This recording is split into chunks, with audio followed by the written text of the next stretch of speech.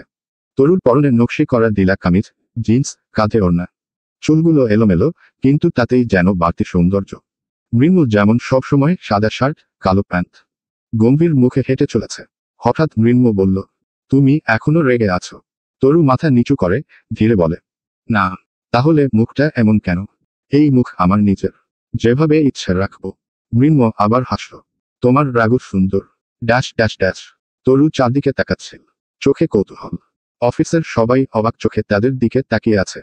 মৃন্ময়ের সাথে একটা মেয়ে, এটা যেন তারা বিশ্বাসই করতে পারছে না। মৃন্ম আবরার খান যে কিনা সব সময় গম্ভীর থাকে, মেয়েদের থেকে কয়েক হাত দূরে। তারই হাত ধরে একটা মেয়ে ঢুকেছে অফিসে। সকলের দৃষ্টি নিজের দিকে দেখে তরুর বেশ অস্বস্তি বোধ হচ্ছিল। মৃন্ময়ের হাত থেকে নিজের হাত ছাড়ানোর চেষ্টা করল, কিন্তু পারল না। শক্ত করে ধরে রেখেছে। তরু নিচু স্বরে বলল, ছাড়ো। মৃন্ম নির্বিকার মুখে বলল, কেন? সবাই তাকিয়ে আছে, তাদের তাকাতে দাও। তরু অবাক হয়ে তার দিকে তাকালো। মৃন্ম মৃদু হেসে বলল, যার হাত একবার ধরেছি তাকে লুকিয়ে রাখবো কেন? তরুর গাল লাল হয়ে গেল। চারপাশের তাকানো চোখের মাঝেও সে হালকা কেঁপে উঠল। তার মনে হচ্ছিল পুরো পৃথিবীর সুখ যেন তার কাছে। রিসেপশন পেরিয়ে তারা যখন লিফটের দিকে গেল, পেছনে থেকে কিছু কথা ভেসে আসছিল। স্যারের গার্লফ্রেন্ড নাকি? দেখে তো তাই মনে হচ্ছে। অবিশ্বাস্য। মৃন্ম খান। তরু শুনে ফেলল কথাগুলো। তার পায়ের গতি আরো দ্রুত হলো, যেন যত তাড়াতাড়ি সম্ভব এই দৃষ্টি থেকে পালাতে চায়। কিন্তু মৃন্ম হাঁটছিল আগের মতোই স্থির গতিতে। তার চোখ সামনে। লিফটের বোতাম টিপে দাঁড়িয়ে মৃন্ম বলল, ভুলে গেছো আমরা হাসব্যান্ড ওয়াইফ? তরু চমকালো, ভীষণভাবে চমকালো। আসলেই তো, তারা বিবাহিত দম্পতি। তাহলে সে কেন উল্টাপাল্টা ভাবছিল? কেনই বা তার অস্বস্তি হচ্ছিল? মৃন্ম হঠাৎই ওকে লিফটে চেপে ধরল। মুখের কাছে মুখ এনে বলল, সেই গার্লফ্রেন্ড ফিলিংস জেগে উঠেছিল নাকি তোমার? তাহলে বাকি ফিলিংস গুলো জাগিয়ে তুলি। তরু কিছু বলতে যাচ্ছিল, কিন্তু মৃন্ম ঠোঁট চেপে ধরে তাকে চুপ করিয়ে দিল। অনেকটা হার্ডলি কিস করছিল সে। লিফট থামল টপ ফ্লোরে। তরু নিজেকে ছাড়িয়ে নিল। তার নিঃশ্বাস জোরে চলছে। মৃন্ময়কে গালি দিতে ইচ্ছে হলো তার। বেইবু, ওয়ান্ট মোর। দুষ্টু হেসে বলল মৃন্ম। তরু চোখ পাকিয়ে তাকালো। রুমের সামনে একদম কাচের দেয়াল, ওপারে দূর অবধি শহর স্পষ্ট দেখা যাচ্ছে। মৃন্ম কাকে যেন ফোন করল। মুহূর্তেই একজন লোক দুটো আইসক্রিম কাপ নিয়ে চলে এলো। তরু হতভম্ব। তুমি তো বললে ঠান্ডা লাগবে। তোমার জেদ যদি ঠান্ডা না মানে, তাহলে আমি কেন মানব? তরু তাকিয়ে রইল। রাগ যেন ধীরে ধীরে গলে গেল ভিতরে ভিতরে। মৃন্ম এক কাপ তার দিকে বাড়িয়ে দিল। তরু এক চামচ মুখে তুলল। ঠান্ডা আইসক্রিমে যেন রাগও ঠান্ডা হয়ে গেল। মুখে হাসি ফুটল। মৃন্ম তাকিয়ে রইল সেই হাসির দিকে। এই হাসিটাই দেখতে চেয়েছিলাম। দুপুরের দিকে ইখতিয়ার খান অফিসে ঢুকে বেশ খানিকটা অবাক হলেন। সকলের মুখে শুনছে মৃন্ম নাকি কাকে নিয়ে এসেছে। তার বুঝতে বাকি রইল না। স্যার আজ একজন মেয়েকে এনেছেন। মৃন্ম স্যার হাত ধরে ঢুকেছে। ইখতিয়ার হালকা হাসলেন। সবাই অবাক, অথচ তিনিই একমাত্র মানুষ যিনি বিন্দুমাত্র অবাক নন। তিনি ধীরে ধীরে রিসেপশন পেরিয়ে কেবিনের দিকে হাঁটলেন।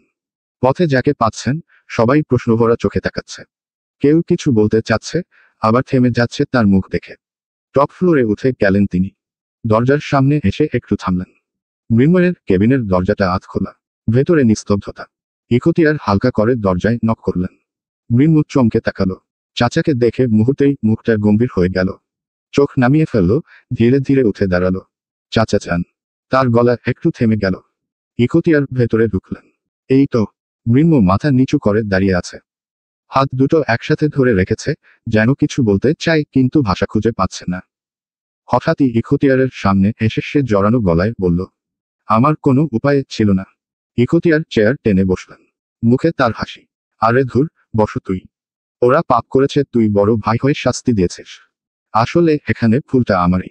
আমি ঠিক মতো তোকে মানুষ করতে পারলেও ওদের পারিনি। এটা আমার ব্যর্থতা। মৃন্ময় তবুও মাথা তুলল না।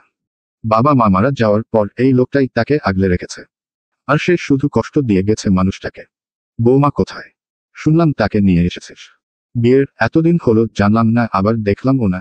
আপনাকে জানাতে পারিনি। হঠাৎই সব। আচ্ছা বুঝেছি। এখন বল বৌমা কোথায়? মৃন্ময় নজর ঘুরালো। এই কেবিনের সাথে অ্যাটাচ একটা রুম আছে। একটা মানুষের শান্তিতে থাকার জন্য সবকিছুই সেখানে আছে। ঘুমিয়েছে।